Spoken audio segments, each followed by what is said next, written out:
ఉమ్మడి విజయనగరం జిల్లా నెల్లిమర్ల నియోజకవర్గంలో కూటమి రాజకీయాలు అంతుపట్టకుండా తయారయ్యాయి. పొత్తుల్లో భాగంగా ఆ సీటు జనసేనకు దక్కింది. అప్పటి వరకు టీడీపీ ఇన్ఛార్జిగా ఉన్న బంగార్రాజు అధిష్టానం ఆదేశాలతో జనసేన క్యాండిడేట్ లోకం మాధవి విజయానికి సహకరించారు. ఆమె విజయం తర్వాత అక్కడ పార్టీల మిత్రత్వం ఒక్కసారిగా తెగిపోయి సీన్ మారిపోయింది. ఎన్నికల వరకు ఒక లెక్క, తర్వాత ఇంకో లెక్క అన్నట్లుగా తయారైంది. నెల్లిమర్ల నగర పంచాయతీలో ఆఖరికి టీడీపీ కౌన్సిలర్లు కూడా ఎమ్మెల్యేని డోంట్ కేర్ అంటున్నారంట. అసలక్కడ ఆ పరిస్థితికి కారణమేంటి?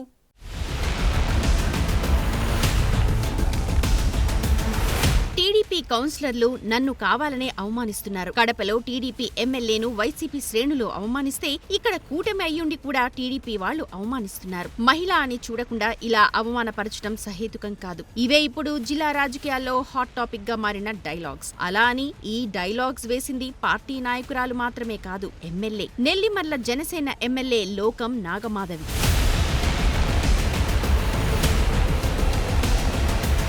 ఇటీవల జరిగిన నెల్లిమర్ల నగర పంచాయతీ సమావేశానికి టీడీపీ, వైసీపీ కౌన్సిలర్లు ఒక్కరంటే ఒక్కరు కూడా హాజరు కాకపోవడమే జనసేన ఎమ్మెల్యే అసహనానికి కారణమయ్యారట. నెల్లిమర్లలో కూటమి గెలిచిన నాటి నుండి టీడీపీ నాయకులకు ఎమ్మెల్యే లోకం మాధవికి పొసగడం లేదన్నది బహిరంగ రహస్యమే. ఎవరైనా సీటు కోసం కొట్టుకుంటారు, కానీ ఇక్కడ మాత్రం గెలిచాక కొట్టుకుంటున్నారు. అందుకే ఈ నియోజకవర్గం ఎప్పటికప్పుడు హాట్ టాపిక్ గా నిలుస్తోంది.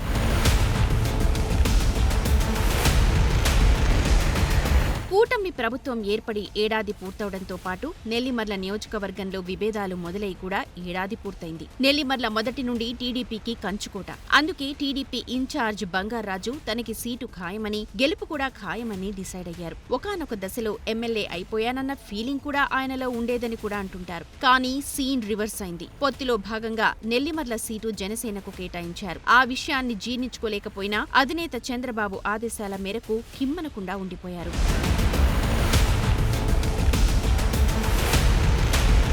కూటమి అధికారంలోకి రావడంతో తన హవా ఉంటుందిలే అని బంగార్రాజు అనుకున్నారంట. కానీ మళ్లీ సీన్ పూర్తిగా రివర్స్ అయింది. ఎమ్మెల్యే మాధవి ఎక్కడా బంగార్రాజుకి ఆ స్పేస్ ఇవ్వలేదు. గెలిచినప్పటి నుంచే ఆమె నియోజకవర్గానికి తానే బాస్ అన్న సంకేతాలను పంపించడం మొదలుపెట్టారు. దీంతో టీడీపీ శ్రేణులకు ఏం చేయాలో పాలుపోలేదు. సరే చూద్దాంలే అనుకునే లోపు బంగార్రాజుకి నెల్లిమర్ల నగర పంచాయతీలో దిమ్మ తిరిగే స్ట్రోక్ ఇచ్చారు ఎమ్మెల్యే మాధవి.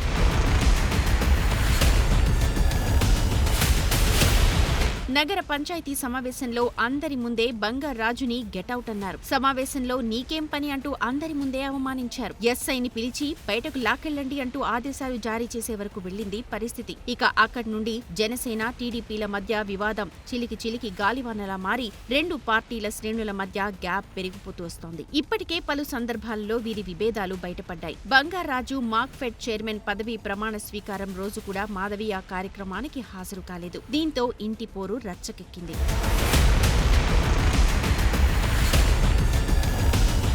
ఆ తర్వాత ఇరు పార్టీల క్రమశిక్షణ కమిటీలు ఇద్దరిని అమరావతికి పిలిచి కౌన్సిలింగ్ కూడా ఇచ్చాయి. కలిసి పనిచేస్తామని ఇద్దరూ ప్రకటించేలా చేశాయి. కానీ మళ్లీ కథ మొదటికొచ్చింది. ఇప్పుడు వారి వైషమ్యాల ఎపిసోడ్ ట్రెండింగ్ గా మారింది. టీడీపీ, జనసేనలు ఎవరి పాచికలు వారు విసురుతున్నారు. వైసీపీని టార్గెట్ చేయాల్సిన కూటమి పార్టీలు తామే బద్ధ శత్రువులుగా వ్యవహరిస్తుండడం నెల్లిమర్ల వాసులను విస్మయానికి గురిచేస్తోందంట. నిన్న మొన్నటి వరకు ఇండైరెక్ట్ గా సహాయ నిరాకరణ చేసుకున్న రెండు పార్టీల నాయకులు ఇప్పుడు డైరెక్ట్ గా యాక్షన్ లోకి దిగుతున్నారు.